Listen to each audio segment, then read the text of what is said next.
ni ipo kama ngozi ya hapa iliwahi kutoka ikaja nyingine mpya. Kwa hiyo hata ukipakuna hivi pako laini kuliko eneo lingine la mwili. Eneo hili hapa hivi. Kweli naona. Ukipakuna kidogo tu panaweza pakaanza kutoa damu. Ndio. Sawa? Sasa nini kimefanyika? Acha Mungu akuponye. Chukua maji. Ngoja nichukue maji. Wale wote ambao mmekuwa mnafanya kazi ngumu, unapata pesa hujui nako kwenda, hebu chukua maji.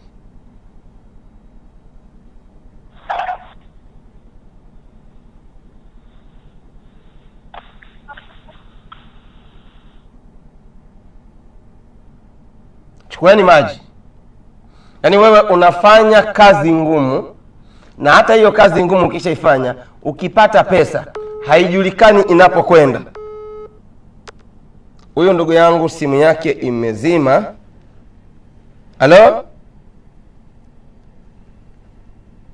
Simu yake imezima, lakini bado Roho wa Mungu yuko pamoja na yeye.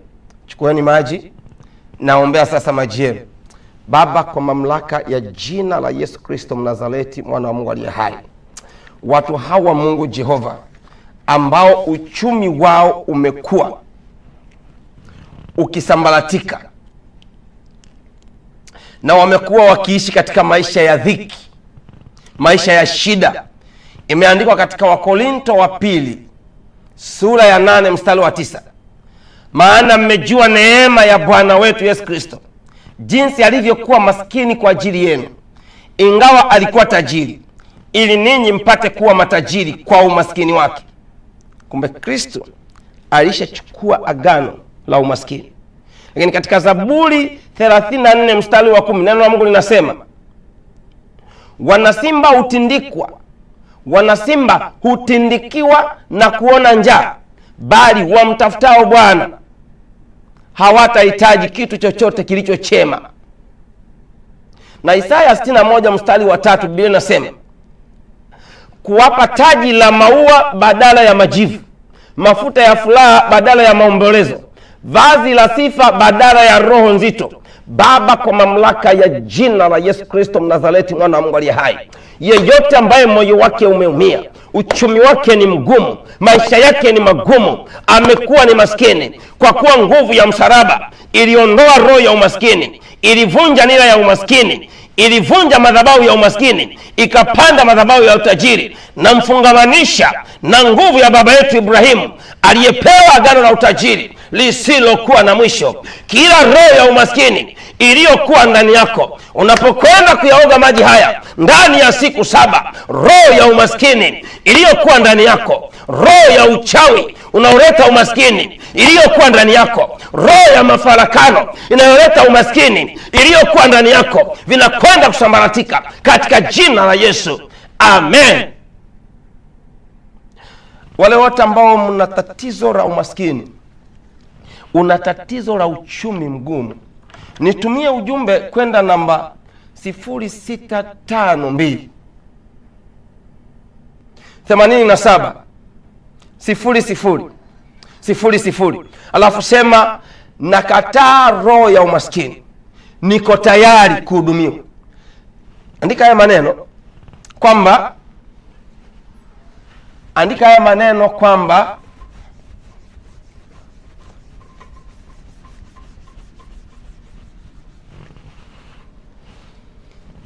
andika haya maneno unitumie kwenye nambari ya simu. Andika kwamba nakataa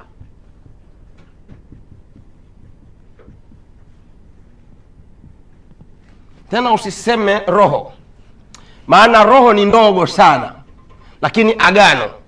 Sema nakataa agano la umaskini, niko tayari kuhudumiwa.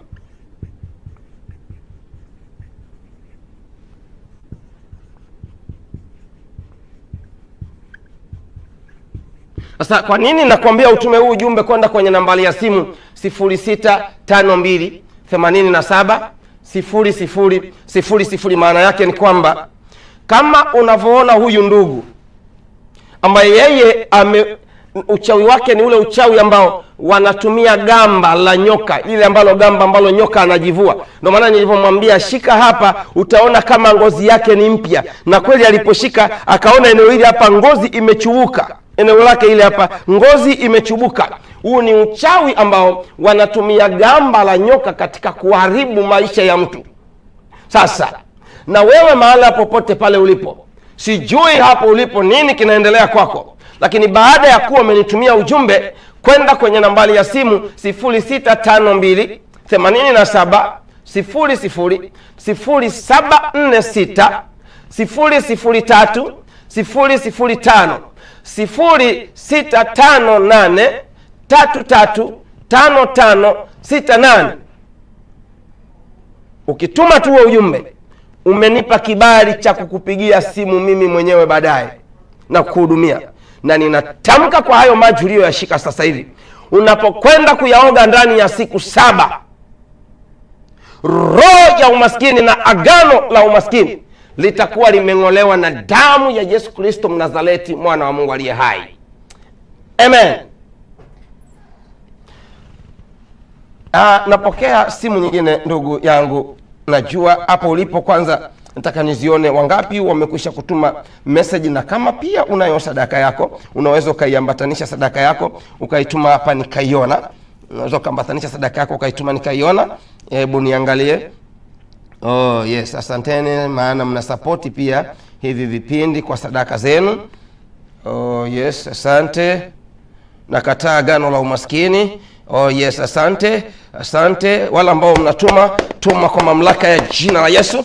Tuma kwa mamlaka ya jina la Yesu. Tuma message zako kwa mamlaka ya jina Yesu. Roho ya umaskini haitainuka tena. Ninyi ni watu ambao wanakwenda kuwatumia package ya kuvunja roho ya umaskini, package ya kuvunja agano la umaskini, package ya kuharibu agano la umaskini. Tuma message zako, andika nakataa agano la umaskini, nakataa agano la umaskini, niko tayari kuhudumiwa. I prophesy richness, I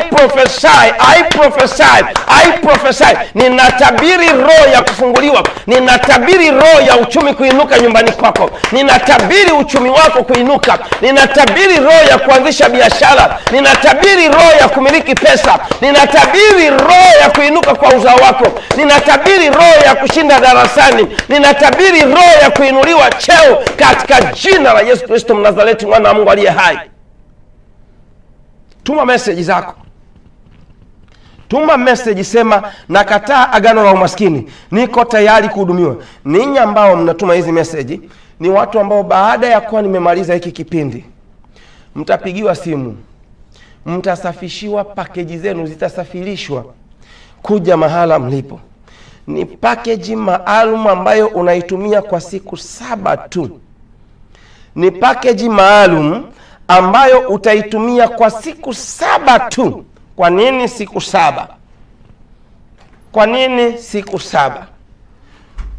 Why 7 days?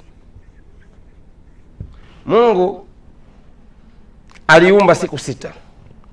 Siku ya 7 akapumzika, akafurahia ule uumbaji wake. Unatuma hizi message ndani ya siku 7, unaweza kwenda kutumia hii package ambayo utaituma ije kwako.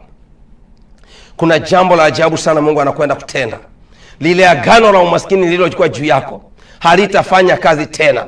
Dada Catherine, huyu anaitwa ni Catherine Kiwelo, umetuma sadaka yako ya kujifungamanisha na neema ya ibada ya leo.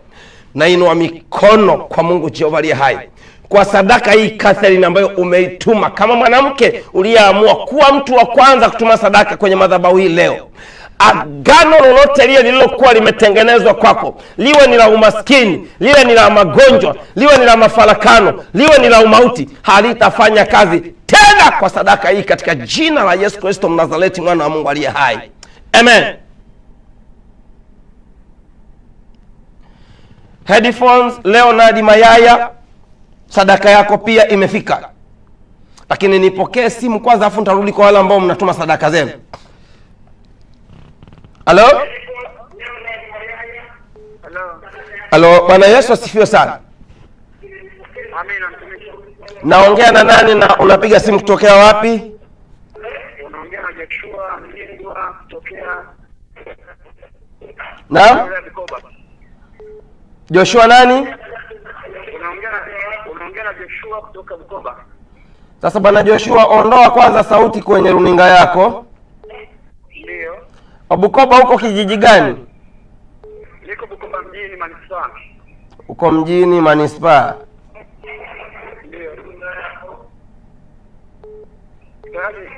Ndio. Ulikuwa na jambo gani bwana Joshua? Napatikana Bukoba Bukoba mjini. Sawa.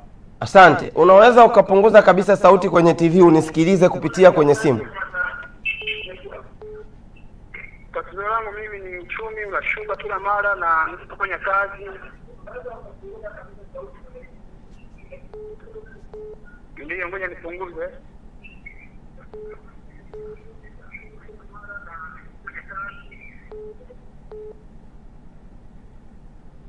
Tayari mtumishi nimepunguza sauti ya redio. Sawa? Asante. Unasema uchumi. Yangu mimi ni uchumi unashuka kila mara. Una umri wa miaka mingapi? Na umri wa miaka 35.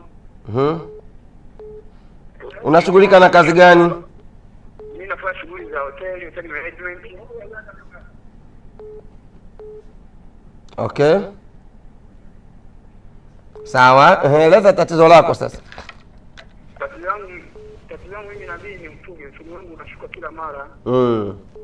Familia yangu inaishi maisha ya dhiki sana, kila napata pesa haikai, kuna kufanya mambo hayafanyiki. Nimeanzisha ujenzi, nyumba yangu haipangi, yani kila nikipanga kufanya jambo linavurugika.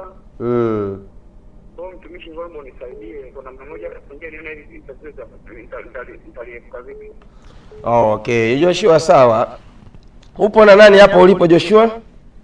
Nipo mwenyewe. Hauna mtu wa karibu ambaye unaweza ukamuita? Hapana, nipo mwenyewe tu hapa. Uko maeneo gani mpaka unakuwa mwenyewe siku kama ya leo bwana? Nipo kazini ya sio akili hamna wateja hamna mwenyewe peke yangu. Okay, sasa angalia kwenye mguu wako wa kushoto. Sawa? Naam. Kwenye mguu wa kushoto eneo hili hapa hivi. Eneo hili hapa hivi. Hapa kwenye uvungu hapa. Utaona yapo maeneo yako hivi. Mguu wa kushoto? Yes. Ndio. Mguu wa kushoto uvungoni kuna alama iko hivi. Nyingine iko hivi. Alafu katikati hapa imepita mistari iko hivi.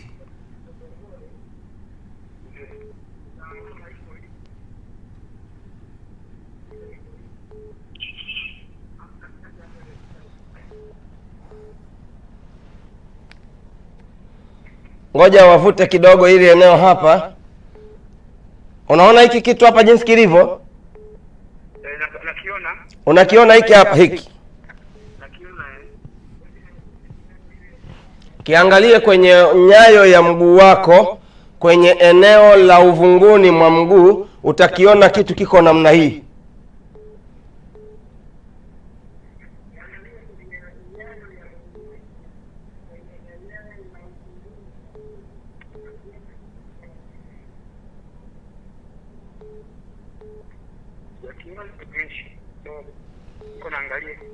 Naomba uniangalie kwenye mguu wangu nikuonyeshe mahala kilipo.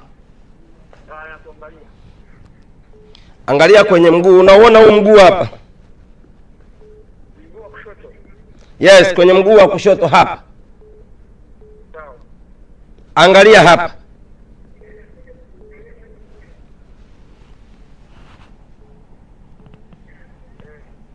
Napaona.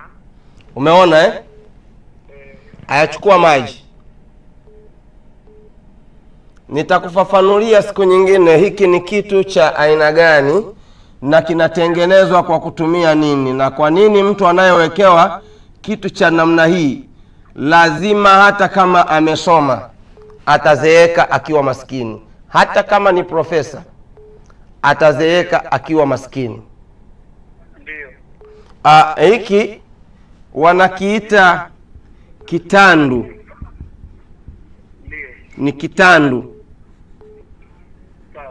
Kitandu ni nguvu ambayo inawekwa katika nyayo za miguu ya mtu. Huyo mtu hazuiliwi kupata pesa.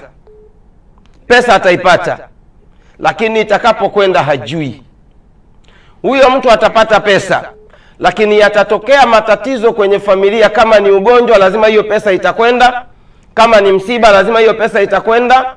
Kama ni mafarakano yatatokea, na jambo ambalo alikuwa amepanga alifanye, kutokana na yale mafarakano, hiyo pesa haitafanya kitu kingine tena. Sasa alama ya kitandu ni alama ambayo inawekwa na jini kwenye mguu. Inawekwa na nini? Inawekwa na jini. Ndio maana ukiangalia kwako imekaa eneo la uvunguni mwa mguu. Umeshachukua maji tayari? Sasa kwa wale wote ambao mmekuwa mkipata pesa haujui na kwenda kufanya kitu gani, unaanzisha miladi ukiwa na hela, baadaye hela inakata. Mojawapo ya tabia ya kitandu ni kwamba unaanzisha jambo ukiwa una hela, lakini baadaye lile jambo linakata kabisa na haupati tena pesa. Na ikibidi, kama ni nyumba ulikuwa umeanza kujenga, unaweza ukaiuza. Kama ni biashara ulikuwa umeianza, pesa itakata, na kuna uwezekano hiyo biashara ukaiacha kwa mtu mwingine.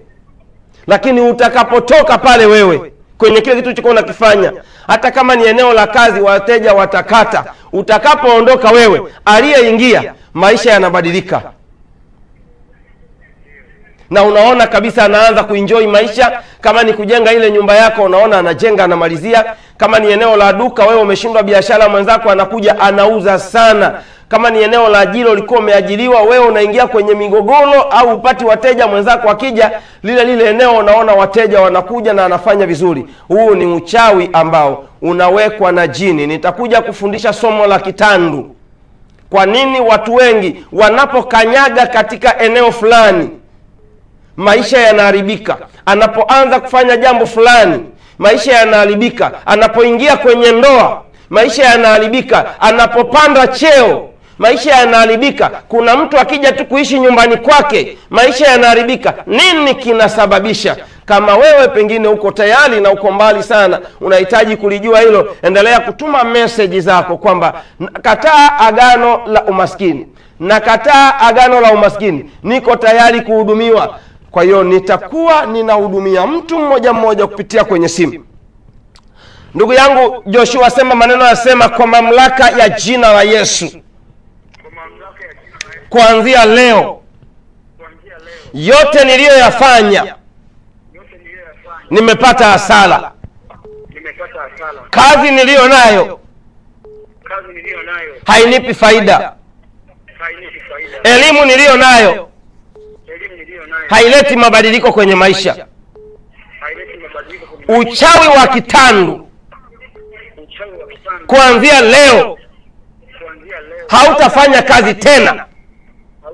Ninapomwaga maji haya kwenye miguu yangu yote miwili, nguvu za Roho Mtakatifu zinafuta uchawi kwa jina la Yesu, kwa damu ya Yesu.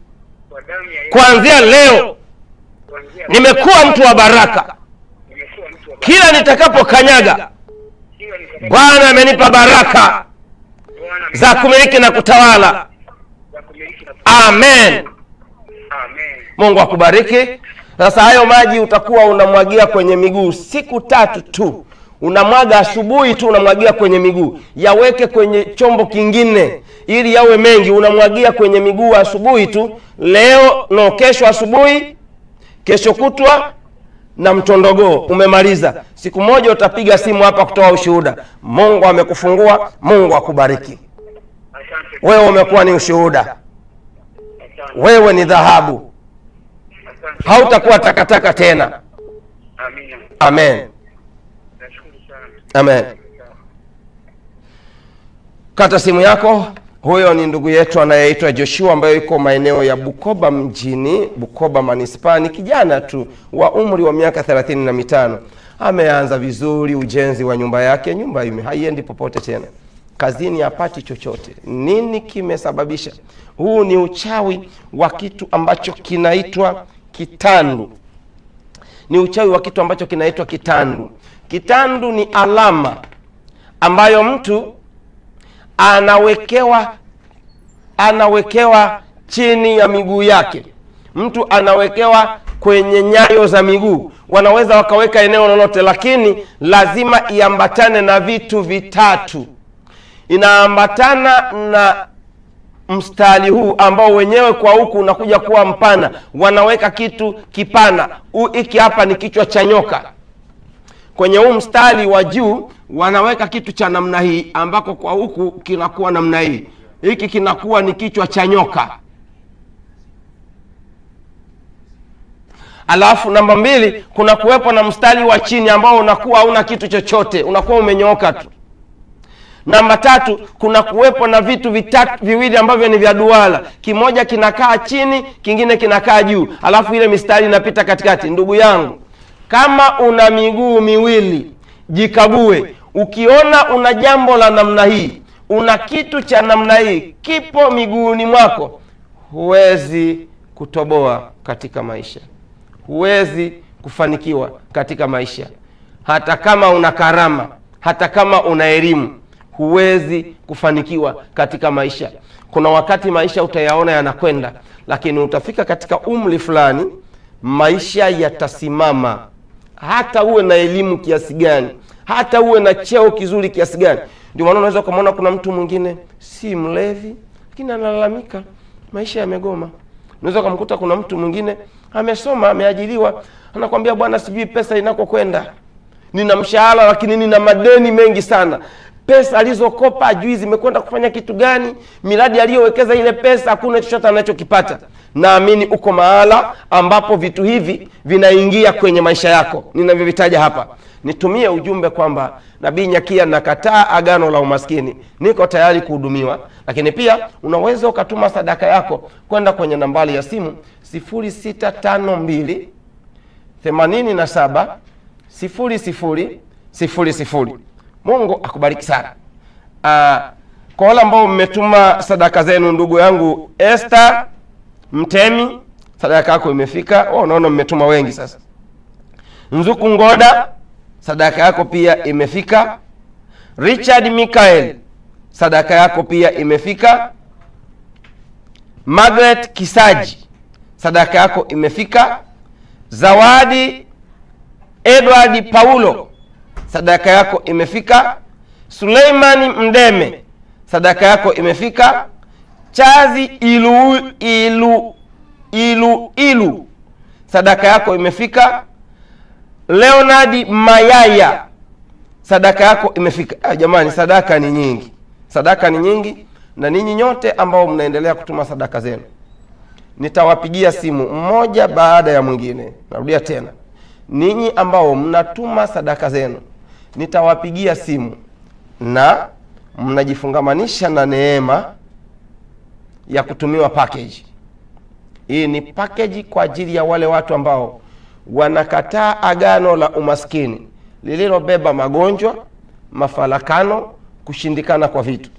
Ikiwa hivi sasa zimebaki dakika chache tu, nataka nione ni nani sasa wanakuwa wa mwisho kujifungamanisha na sadaka zao. Sadaka yako hakikisha jina linalotoka muda wote na wakati wote utakapokuwa unahudumiwa na madhabahu hii. Hata kama utakuwa umepigiwa simu na mtu ambaye ni msaidizi wangu, hakikisha majina yaliyosajiliwa kwenye line yanatoa jina la James Nyakia au James Inyas Nyakia. Namba ya simu ambayo unaweza ukatuma sadaka yako sasa hivi ni 0652 87 0000. Narudia tena 0652 87 0000. Mimi nikutakie wakati mwingine ulio mzuri. Saa 9 ni saa 9 saa 10? Saa 9 hadi saa 10 nitakuwa hapa leo kwa ajili ya maombi maalum na unabii. Ni maombi maalum na unabii leo saa 9 jioni. Nitakuwa hapa tena live kwa ajili ya maombi na unabii. Nikutakie wakati mwingine ulio mwema zaidi ambao wewe utaendelea kuwa dhahabu, hautarudi kuwa takataka tena, katika jina la Yesu, amen.